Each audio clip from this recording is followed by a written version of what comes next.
Les roches sédimentaires peuvent être divisées en 3 catégories de base. Les roches sédimentaires clastiques, détritiques. Les roches sédimentaires biogéniques, biochimiques et les roches sédimentaires, chimiques. Les roches sédimentaires clastiques peuvent d'abord être classées en fonction de la taille de leurs grains. Les particules d'argile sont trop petites pour être vues au microscope. Les roches formées à partir de particules argileuses sont appelées schistes. Les particules de taille de limon sont visibles au microscope. La roche formée à partir de ceux-ci s'appelle siltstone. Les grains de la taille d'un sable sont visibles à l'œil nu et vont de 1/16 à 2 mm.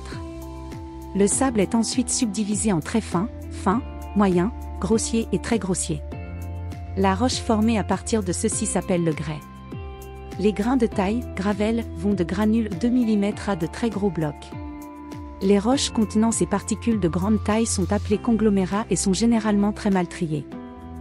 Mal triées veut dire qu'elles peuvent par exemple contenir du sable, du gravier et des rochers dans une seule roche.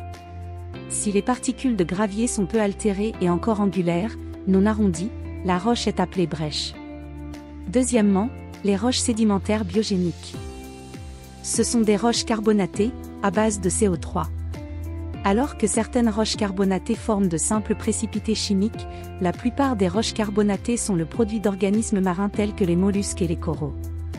Ils précipitent de la calcite, carbonate de calcium, CaCO3, ou d'autres minéraux carbonatés similaires directement à partir des produits chimiques dissous dans l'eau pour créer leurs coquilles. Le calcaire est le produit. À un moment ultérieur, par exemple après l'inhumation, la calcite peut être transformée en dolomite, CaMg, CO3, 2. La calcite réagira vigoureusement avec l'acide chlorhydrique dilué, HCl. La dolomie en poudre réagit lentement avec le HCl. Le charbon est également formé par l'activité biologique, mais dans ce cas, le matériau est de la matière organique de plante en décomposition qui peut s'accumuler si la croissance de la plante est plus rapide que son taux de décomposition. La matière organique sera enterrée et compactée couche par couche de plantes partiellement en décomposition, pour finalement devenir du charbon. Troisièmement, roches sédimentaires chimiquement précipitées. Lorsque les ions dissous rencontrent des conditions sursaturées, ils sortent de la solution et se combinent pour former un arrangement ordonné d'atomes, c'est vrai, des minéraux. On dit qu'ils précipitent, passent de l'état liquide dissous à l'état cristallin solide. Les roches ainsi formées incluent des halites, du gypse, de l'anhydrite et certains calcaires.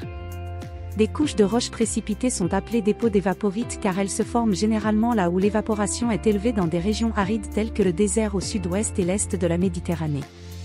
Les salines du désert, dans le sud-ouest et ailleurs, contiennent de vastes dépôts de couches chimiquement précipitées qui se sont formés sous forme de ruissellements printaniers provenant des montagnes environnantes qui ont entraîné les ions dissous sur les bas-fonds où les eaux se sont ensuite évaporées sous le soleil d'été, laissant derrière elles les sels.